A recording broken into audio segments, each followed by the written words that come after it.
Welcome to First Down Sports. As always, I'm your host, Ray Dunn.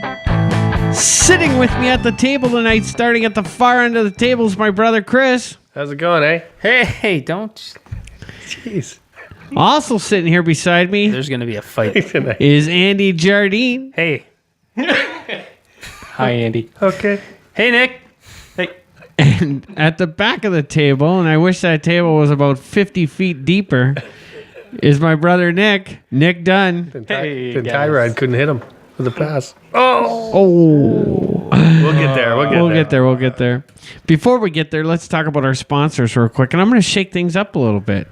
If your kitchen sucks, and most likely it probably does, make sure you get yourself some Done Right sauce. So spicy. Bust the gut with spiciness. Spicy. Bust the gut with spiciness. Yeah. And if you need hats, pens, shirts, jackets, you know the drill. Trucks. Go see our buddies at Doyle's Corporate Image. Doyle's Roll. Doyle's If your pens weren't made by Doyle's like these, they suck. Yeah. It's like, whoa. Whoa. And last but But we not got a lot of least, them. we got a lot of them. And last but not least, if it's a Wednesday, Tuesday, whatever night of the week it is, let's go Sunday, and you need yourself a cold beer, make sure you go get yourself some Moose Light. This stuff is scary good. Scary. Scary Oh, yeah, good. let's do this. Scary good. Yeah, whoa. All right. Yeah. Okay, so we are getting into, well, we're past midway of the season. We're getting down to players or contenders and Yeah. right, The pretenders and the contenders. pretenders and contenders, And there then the we go. ones not even trying. And then the ones not even trying. So let's get right into some NFL stuff this week, boys. What game do you want to start with first, Andy? Let's get the Browns game out of the way. So the Browns lost again. Yeah, but I'll tell you, at one point the Browns were looking pretty good. Like, Yeah. Jeannie kept giving me the updates on the score because I was flipping back and forth between the Bills and the Ottawa Red Black, but she kept saying, I think it was 14-14. And No, and it was it 24-24 one point? They took the lead in the third quarter. Total goof up at the end of the first half, and apparently the young rookie quarterback audibled into a quarterback sneak with no timeouts and like 12 seconds on the clock from 3 yards out. It was just a disaster. But it was his best game by far. They played a solid game, but in the end, you know, the couldn't keep the defense off the field after a while. And Matthew Stafford and the Lions, you know, they just started putting up points. But it was a good effort. It was, like I said, it was a good effort from the offense. The rookie's best game. His one interception was just a Hail Mary at the end of the game. So Crowell had a good game. 90 yards and a touchdown. Yeah, Crowell was back to himself. They actually committed to the run. So anyway, that's the Browns game. They're still winless. We're not going to be talking 49ers, but 49ers won. Yeah. So the Browns are the only winless team left, and we're getting that number one pick again. I think the biggest thing that shocked me was the fact that 49ers won and Jimmy G didn't play. No, and who knows when he's going to play, because CJ Beathard, he played really well. Yeah. So anyway, any thoughts on the Browns before we move on? Yeah, I do. That's about that. Yeah, all right, jerk. That's So now we usually cover the Browns and the Bills game. So, fellas, I want to tell you, just to make you feel better, I had some heartache in this Bills game too. You want to know what it was? What? In a fantasy league, I ended up losing by 5 points, and I started Drew Brees. Oh. And in a game where the Saints put up like 100 touchdowns, Drew Brees didn't throw one for me. It's crazy. He ran it in. At least he ran one. Yeah, in. he ran one in, but like if he could have just thrown one, would have won the league. Would have won the week. But instead, no, everybody else ran it all over you. Well, So. here's the funny thing, But right? that was apparently Tyrod Taylor's fault. And Chris, I'm going to let you talk about this, but the funny thing about this game that jumps right out at me is anytime that when you look at Drew Brees' statistics and show that he goes 18 for 25 for only 184 yards, no touchdowns, right off the bat, you think things are looking pretty good. What happened in this game? They were run all over the place. They completely dominated the line, and it didn't help that our offense kept going 3 and out. 3 and out. Our defense was exhausted. So I think that's my quick analysis of the game. Ingram goes 131 yards, 3 touchdowns, and Kamar goes 106 yards with the touchdown. Yeah. Strong I backs. mean, they were Strong just backs. destroying the Bills. And all right, so let me we're going to get to Peterman in a second. But I'm in no rush. How big of a loss now is Marcel Darius in the last 2 weeks? No, I don't buy it. It's just honestly, they were doing better without Tyrod. Without Darius before. Everyone's been running over them the last 3 games.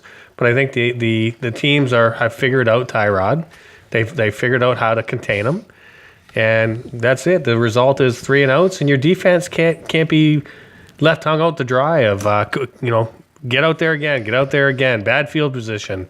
Like that's the name of the game. Last game is bad field position, and keep getting out there. Okay, so Tyrod goes 9 for 18 in this game, total of 56 yards and an interception, no Disgusting. touchdowns. Disgusting. Pretty rough. And I believe it was the 4th quarter they brought in Nathan Peterman, and he goes 7 for 10, 79 yards with a touchdown. Yeah. Well, yeah. And Against after like a prevent defense because they're so far. but- ahead. well, That's why- regardless, he still put it 7 for 10, 79 yards, a touchdown. Before that happened, though, Tyrod was up against the same D And did nothing. and did nothing. So, Yeah. but listen, they come in at the end.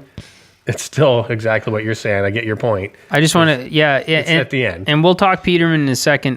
Marcel Darius, I don't know if you guys heard the Rex Ryan shot that he took at him, but I thought it was awesome. Yeah. When the Bills started struggling against the run, somebody asked, and this was a few games ago, somebody asked Rex Ryan, do you think they miss Marcel Darius stuffing the run? And Rex Ryan goes, the only thing I ever saw Marcel Darius stuff with his pockets. Yeah.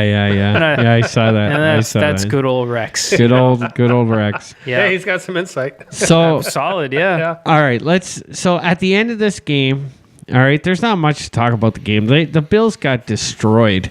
Yeah, I mean, the only funny thing is my sister Melissa, Albert, and Dad were at this game, and And Mom. and Mom. Mom too, Oh, and wow. Mom too. That's right, Mom was there too, and I called them for some. I called them for some post game analysts, and they all. Well, Dad said I'll never go to a Bills game again.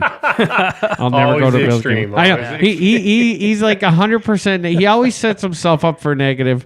I'll never go to the Bills game again. Never. Well, Andy witnessed it when we all went to the game once. Wasn't he going to fire the whole bridge staff when we were going across the bridge?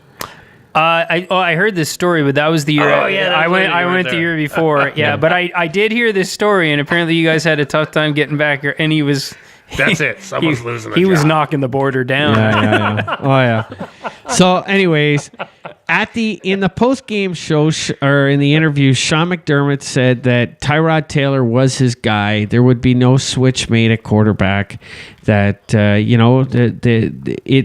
it was the whole team, defense, offense, coaching. Everything was horrendous. Everything needed to be reviewed, and they had to get back to key, the core basics of this team.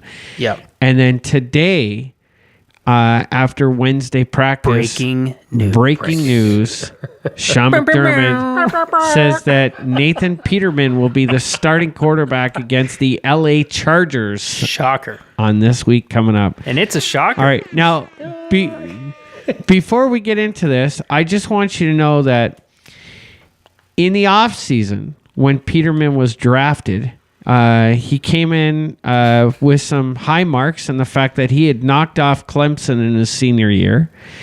And John Gruden said this kid is going to be a star in this league one day. Yeah.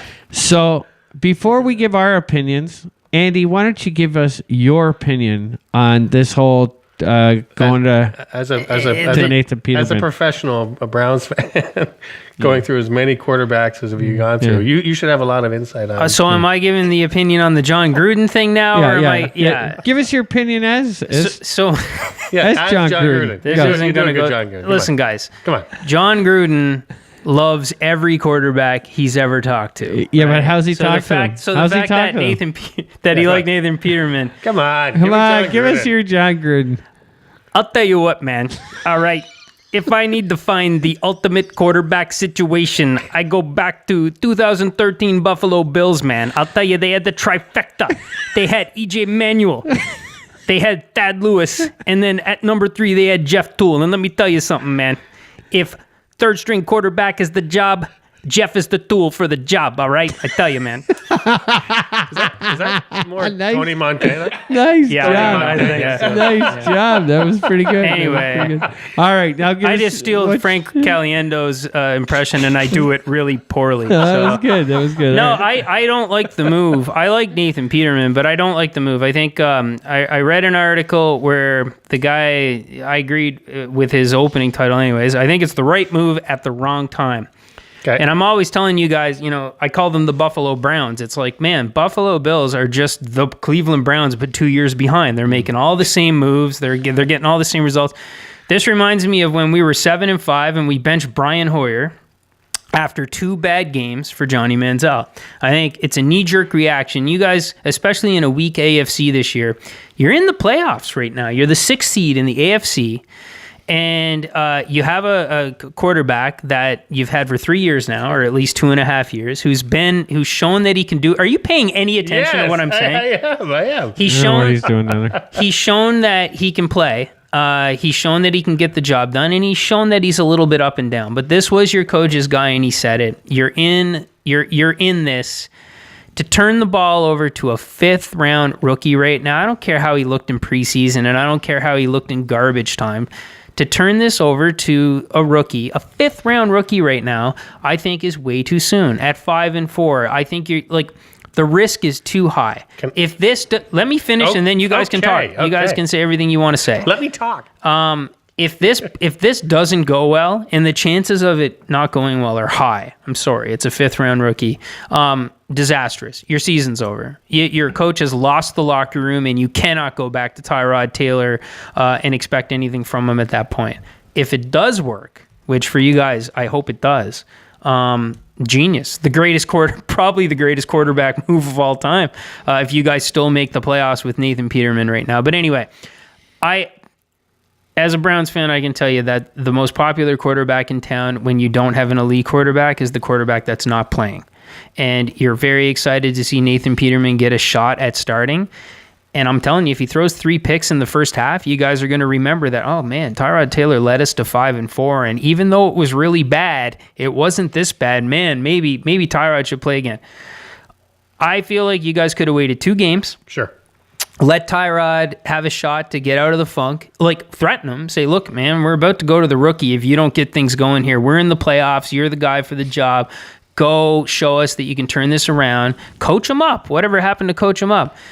Give him 2 games. And if he loses both those games and you guys are suddenly 5-6, you guys can go to the rookie and it would be, and you have less of a chance of losing the locker room. That's what I think. I think it's too soon. That's what I'm going to say. I just came up with a theory as Andy was going through all that. And I'll get to that theory in a sec. Chris, what do you feel about what Andy just said? I think it's all valid. Like there's definitely a lot of thought towards, and I think it's like it's hard to argue with it. You can't say no, you're not correct because we don't know yet. We don't know what he's going to look like. I can tell you just from watching all the Bills game previously, like Tyrod never lit it up. Like there was a lot of games we should have lost. I know we talked about that earlier today. Yeah. Really, the defense played well. Tyrod had a few good throws, but he was by far not tearing it up. He had some really good throws in the Oakland game, but still we could have lost that game as well. So I think I'm going to trust the head coach. He's been watching both of them the most. I think maybe, they were my biggest knock right now is they've been a little bit conservative, even on the play calling. And I think they see somebody that I'm going to trust that he's going to have. He'll throw the ball. He'll throw the ball. Possibly a bigger impact than what Taylor. And are we going to go to the playoffs with Taylor? I think if you look at our schedule, things are going to start getting rough right now. After we got Chargers and KC coming up. We can't afford to lose this next game. We can't afford to lose against KC and New England, and then we have Miami that we got to beat. And there you go. That's our way. Don't we still have the Colts too? We got the Colts too, right? But that's what I mean. Those are the ones that we could win. They need to win this game coming up. Yeah, we have to, or else we can't make it. So I just thought of this theory as I was listening to you on your rant, and I cannot wait to hear. And I'm going to go back to last year. Okay. Last year, the decision was made above Rex Ryan to bench Tyrod. Remember last year that happened? And they started EJ Manuel again. I'm wondering after the Jets game if Tyrod Taylor wasn't given the warning after that game. Yeah. And I'm wondering if Terry Pagula has stepped in here saying, play the rookie. I hope not. No, That would be I'm wondering is because disastrous. This is all Bean. again last year, don't forget, it came above Rex's, and Rex even say that. That didn't Rex happen. lost his Buffalo job. Browns strike again if Rex this is the case. Rex lost his For job sure. because Pagula didn't want Tyrod in the game.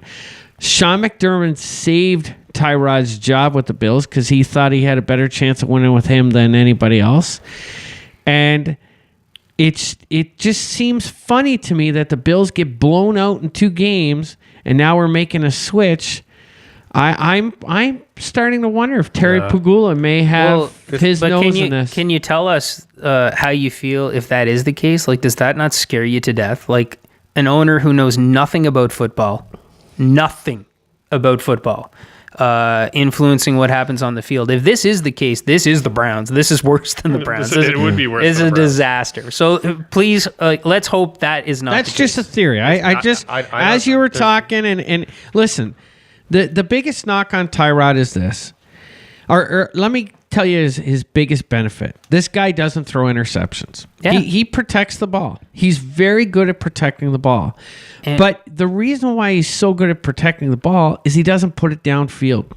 You've got to put the ball in the air at some point as a quarterback. You do, Ray, and he but doesn't do it. But Andy. when you're you're a team, behind. but when you're a team who relies on their run game and their defense, that's what you need out of a quarterback. Are you not a team who relies on your run game and your defense? Are your run game and your defense not cutting it anymore? What's going on? And why is that? When teams come in and stack the box with 8 guys, at some point you got to put the ball up in the air. Yeah. And he can't do it, or he's not a pocket passer. And I'm sorry, but at some point in time, you need a quarterback that can stand in the pocket and throw the ball downfield. You got Kelvin Benjamin. He's 6'5". Yep. Throw the ball 7 feet in the air. This guy's going to go up and get the ball that most defensive backs can't reach. Well, let's hope that this 5th round rookie with a questionable arm What was Brady can drafted? do it. What's that? 6th round. 6th round. Oh, so Don't- we could have a After- better Brady. We could have after- a better Brady. Are you after- really going there? After No, Nathan we're not I'm Peterman. gonna- saying 5th round. It doesn't I'm matter. just saying I'm deep. Like there's no way. I'll tell you, man, that Dan Lefevre, though. Tony Montana's back. All right, let's move on from the Bills. Let's get out of here. got a There's fever, there's man. no way Pagula has any hand. Bean has shown all the moves he's done. This is classic of what he's capable of. He's not afraid of just switching it up and saying, Well, "This is the guy. This is the way we gotta go." Just listen to Andy. That popped into my head, and there you go. I put it out there. Guys, if at halftime this Sunday, this kid's throwing 2 picks and it looks ugly, I'm going to blow up our Facebook Messenger chat, and you guys better not hide. You better not hide. And if he wins this game, I will say, genius move. I'll be watching CFL this weekend. Yeah. All right, Andy. Let's move on. Let's move on. Vikings and Redskins. So this was interesting. So the Vikings beat the Redskins 38-30. Yeah. The Vikings just continue to play. They have a wonderful defense. They're getting just good enough quarterback play out of Case Keenum Yeah, no fly zone. to keep this going. I want your thoughts on the game, but actually, did either of you guys catch any of this, or did you look into any of it? Anything stand out? I know we were all quite busy on Sunday, so Yeah. No, I watched. I was going back and forth from this game, and I thought he played really well. Keenum. I'm surprised that they're talking about bringing Teddy in. right. Well, they're not. The media is talking about it, exactly, but they're not. And that's what I wanted to get to is Keenum comes in after Bradford gets hurt in the first game and leads them to he gets them to 7-2. He's thrown some of the most boneheaded interceptions I've seen all year, but he's also thrown some great passes. That's right. And he's doing enough, and they're 7-2. Teddy, should Teddy Bridgewater even be a thought right now? No, zero thought. Yeah, Not that's right what now. I'm thinking. I don't think so either. Case Keenum, he threw 4 touchdowns, 2 interceptions, 304 yards. I really thought the Redskins was going to win this game. I had picked them to win this game. But listen, I mean, we know the Vikings have a good defense. Or a decent defense. Okay, good. This kid's getting the ball. top. This kid's getting the ball around. First instinct. And Stephon Diggs finally ended up on the scoreboard again with 4 catches, 78 yards, and a touchdown. This is all Thielen, though. It's Thielen's team. Yeah. He's the guy. He's hooked on a Thielen, this guy. Hooked on a Thielen. He's one of the 10 to 20,000 people in the world with that fantasy football name. So. Yeah. That No, was the but first, though. Adam, I bet. I bet. Yeah, Thielen's a beast. I think he's one of the top receiving yards in the league. Maybe he was the top. I think he's ranked 5, I think, something like that right now. Yeah. And I mean, you got to feel bad. I think maybe. Well, I don't know if you got to feel bad for Kirk Cousins since he's made $60 million in the last 3 years. But man, he just keeps stuff in the stat sheet, and they just can't win. No. I don't know what's going on. I think he's definitely out of there. But now that Garoppolo's in the 49ers, I don't know where he goes. I keep hearing Jacksonville. Why? Why? I can see it. Yeah. It's interesting. Anyway, Buffalo. so what? Oh, yeah, it's always about. Well, no, because Peterman's taking you to the playoffs now. You're an a-hole. Yeah, exactly. I'll tell you what, man, that Kirk Cousins. Tony. So one of our favorite teams by far this year, the Rams, absolutely destroy the Texans, 33-7. Texans' first game without Deshaun Watson. Yep. And, I'm one of the people that have been saying all along, Deshaun Watson has a great supporting cast. Will Fuller and DeAndre Hopkins, he has great receivers and everything like that. If he went to a crap team like the Browns, he wouldn't have succeeded, nearly as much. Well, you take him off the Texans, and this Tom Savage guy that they've had on their roster for 3-4 years can't do anything. Yeah. So was it really Watson? 100%. 100%. Yeah. Yeah. 100%. That's why they were winning. There's no question what that rookie brought to this team from an offense that defenses had to account for. Tom Savage isn't moving anywhere. No. And they're just teeing off on him. And not only that, but let's give the Rams offense some credit here. Oh yeah. Jared Goff, 355 Goff. Yeah, it's a hard G. All right. Yeah. All right, Goff. 355 yards and 3 touchdowns. And then let's hand it to the Buffalo Bills wide receivers here.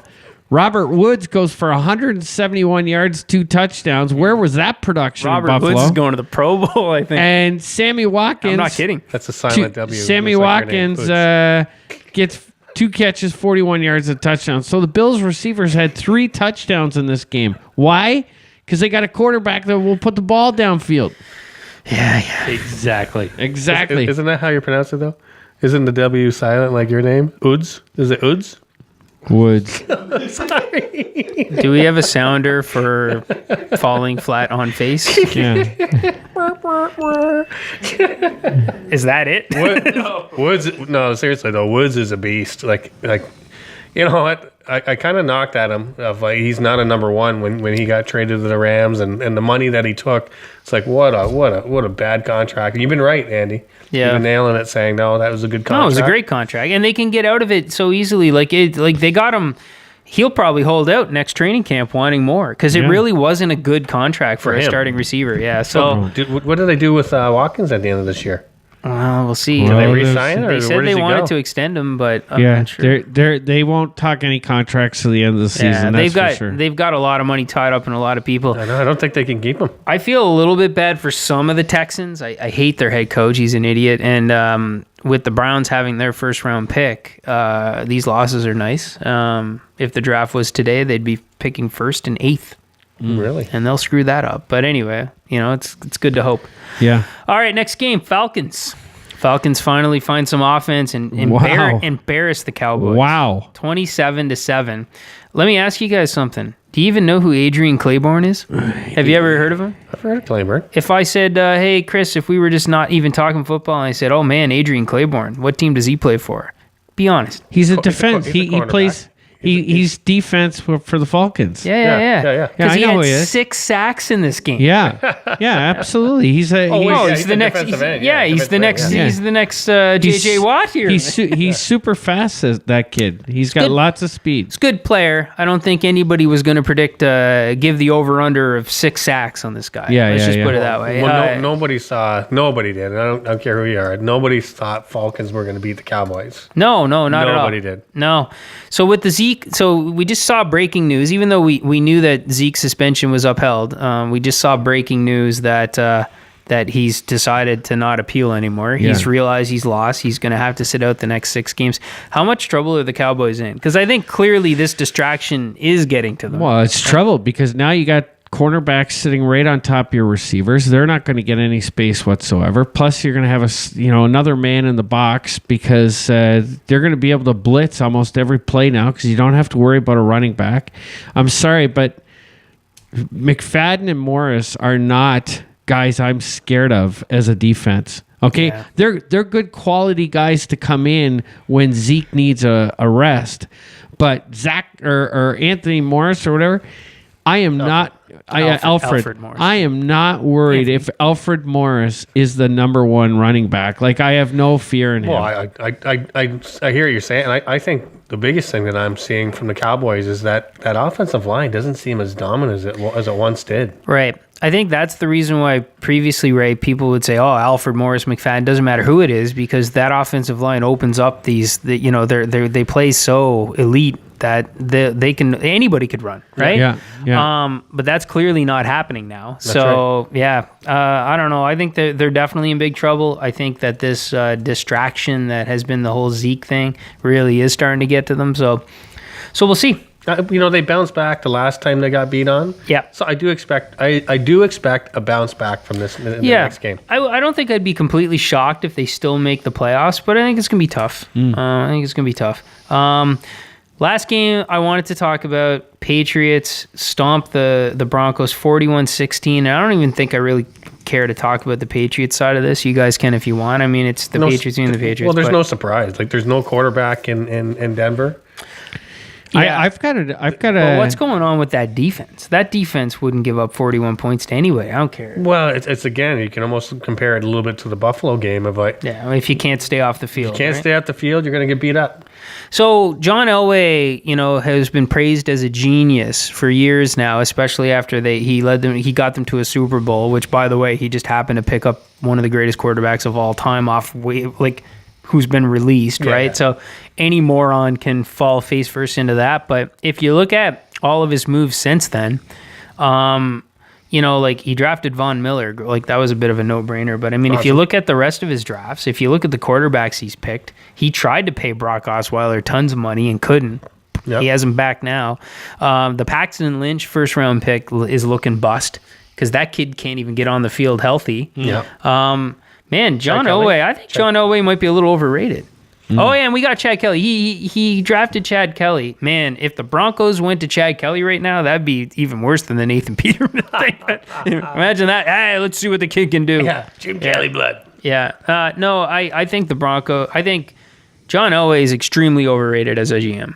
Yeah. I'm not ready to look. He put a solid defense together. He 41 points. Yeah. Well, after this game, yeah. But overall, the defense is solid.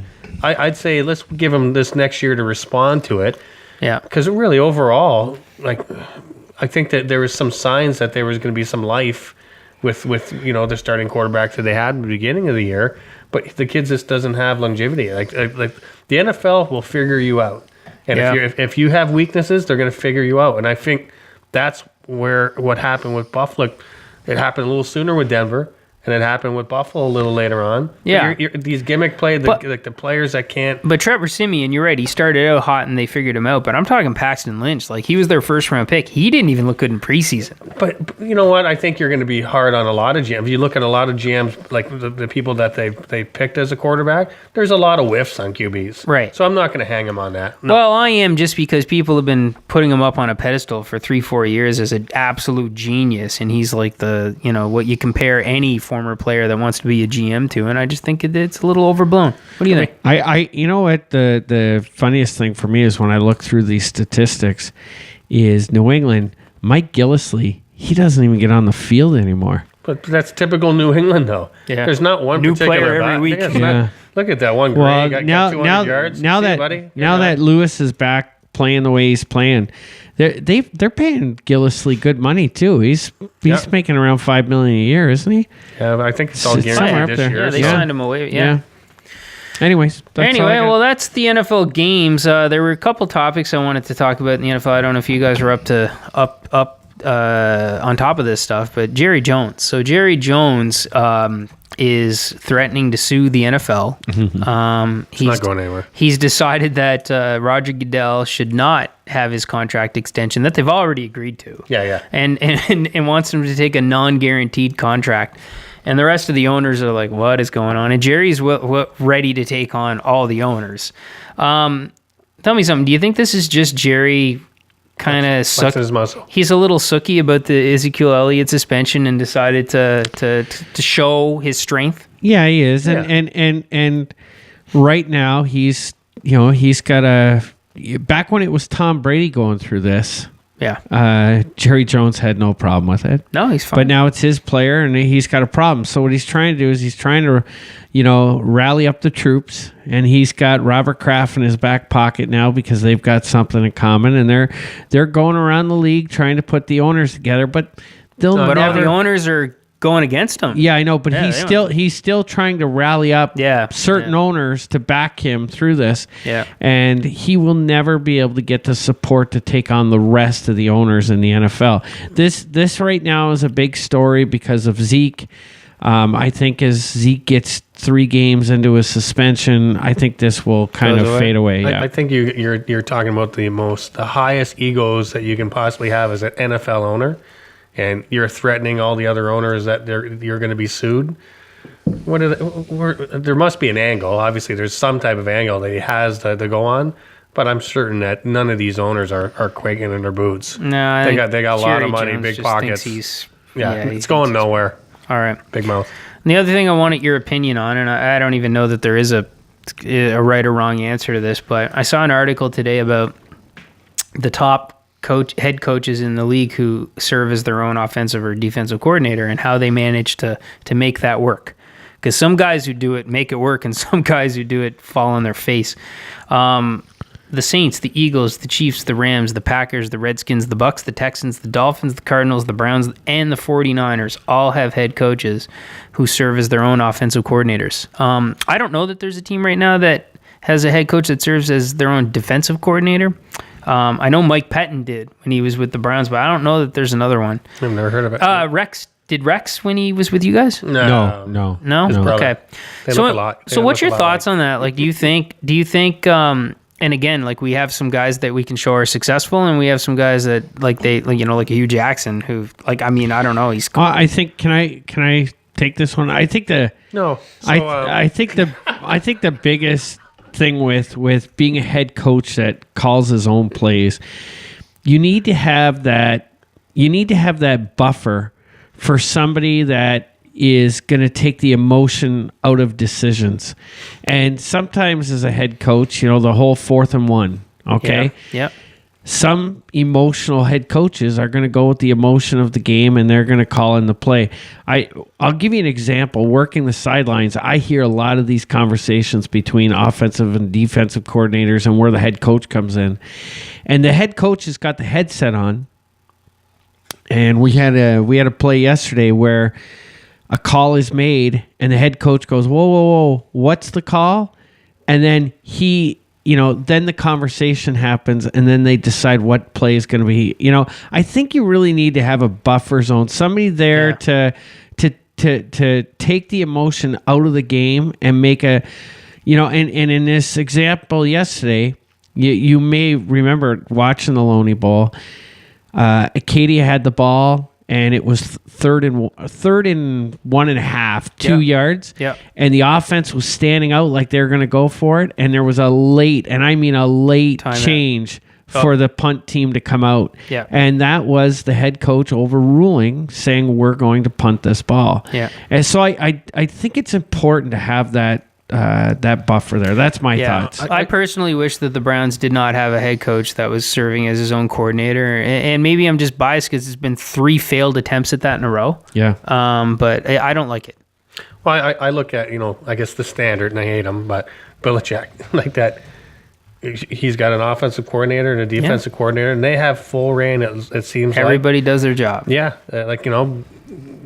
so I don't know, like, I'm not overly, when I see a head coach getting more into the offense, I feel like there's a part of me that says, that's okay.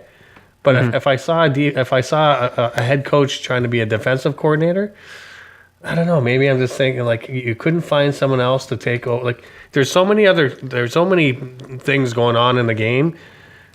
You see that affect the game if the coach isn't thinking about time management. Calling the clock timeout. management is something that you see get goofed up a lot by these guys who call their own plays, right? Even great guys that have been doing it forever, like Andy Reid, get bashed for their clock management from time to time, and I think that has a lot to do with it. I think, if you look at some really good head coaches that never even served as offensive or defensive coordinators before, look at John Harbaugh. Yeah. Was a special teams coach, and he got a head coaching job. I don't think Mike Tomlin ever was a coordinator. So. Anyway, I just thought it would be a good discussion. Yeah. Anyway, that's our NFL segment for the week. That's it. You got anything you want to wrap up with? There's no other striking NHL news. Not much in the NBA that I know NBA is of. the NBA, right? yeah. So Raptors really took it to the Rockets last night. That was a great game.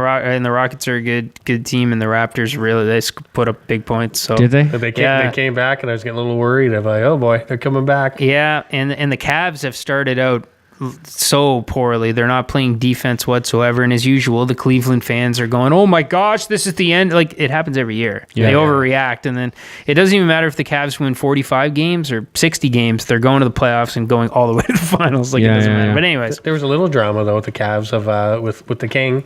What do you say about the Browns? No, the Knicks. Oh yeah, he said he bashed the Knicks for not drafting a particular player because the player that they drafted was bad, and then he took the opportunity to bash the Browns in the same. He said Deshaun Watson should be the quarterback of the Browns right now. Not saying Myles Garrett isn't going to be a good player, but he just should be the quarterback of the Browns right now, and that's all there is to it. And I almost wish somebody said, "Hey, LeBron, they could have drafted both those guys actually." Yeah. So I like the tweet that came back though. No, we're good. Thanks. Yeah. Anyway. All right. But speaking of basketball, we're going to the Moncton Magic game. Moncton Magic next Wednesday. Week. Nice. Yeah. Moncton Magic. Home opener. Should be a big deal. Yeah, but it's still training camp home opener. It's not the league. No, this is regular season. Is it regular home opener. season? Yeah, okay, yeah. there you go. Yeah, they're playing the preseason now, and this is regular season home opener against the St. John's Edge. St. John's. Stupid. And St. John's is St. John's is WWE Edge. Oh yeah. St. John's is new to the NBL league this year. New to the NBL league. Yeah. Chris, any final thoughts before we get out of here? I'm really looking forward to seeing Peterman. Yeah. Let's see how he turns out. I got the cautious optimism that he's going to do okay. I'm not expecting him to be breaking any records, but a change is sometimes nice, or it could be a big disappointment like Andy's saying. So can't wait till the next Bills game. Guess we're going to find out, huh? Andy, any final thoughts from yourself? Congratulations to an old high school buddy of mine and a guy that worked with us, Chris, Clint Thompson. I don't know if you remember Clint. Yeah. But he tore the pool up last week with a 23 point week. Chad Dorn and Deanna Bork. Oh, Deanna Bork, another massive week, 21. She's in second place right now. Oh, she's tied for first place at 161 with this Chad Dorn fella. Yeah. And I don't see either of you guys anywhere in these standings.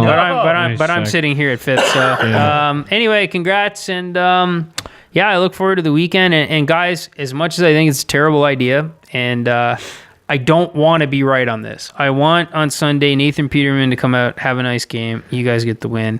It's a very winnable game against the Chargers, and I hope it works out. Okay. Awesome. Nick, anything on your end? I also am excited about Peterman coming in. Me too. Wow. Peterman podcast, yo. All right. Well, before we get out of here, again, if you're looking for a cold beer, make sure you go out and get yourself a Moose Light. This stuff's scary good. Scary. Pens, hats, shirts, jackets. You know the drill. Go see our buddies at Doyle's. Doyle's corporate image. Doyle's And rule. again, if your kitchen sucks, or if you want to meet my buddy Roberto Luongo, Oh my god. Oh boy. get yourself some done right sauce. Done right sauce. It's Disclaimer: Nick cannot introduce you to Roberto Luongo. you don't know? He can't. No. So if you sign up on his website thinking that's what you're gonna get, That's not happening. That's No. it. All right. Well, from my perspective, before we get out of here, guys, I just want again, I agree with Chris and Nick. I can't wait to see the Peterman show. I just want to see some pass attempts downfield. I want to see a guy that can stand in the pocket and deliver the ball downfield and see what happens. Let these receivers see what they can do. We won't know until somebody takes a shot at throwing the ball downfield. And outside that, again, I just want to give a big shout out to CFL as well. Check out the Eastern and Western final. I think they're going to be great games. yeah, it should be a really good alternative to the Browns game. Yeah, exactly. Well, and the Bills, depending on how the Peterman show The goes. Grey Cup weekend's coming up. 2 weeks. Yeah, Yeah, this 2 weeks. weekend's the two division finals. Yeah. It's my one time I Yeah. watched the Seattle. And there's a big Grey Cup party that I'll tell you guys about off air. Okay, Off air. all right. Okay? Big Grey Cup party. You guys have a great week. Enjoy the games. See you guys. Peterman, drop back. Oh, Peterman, he hit the post.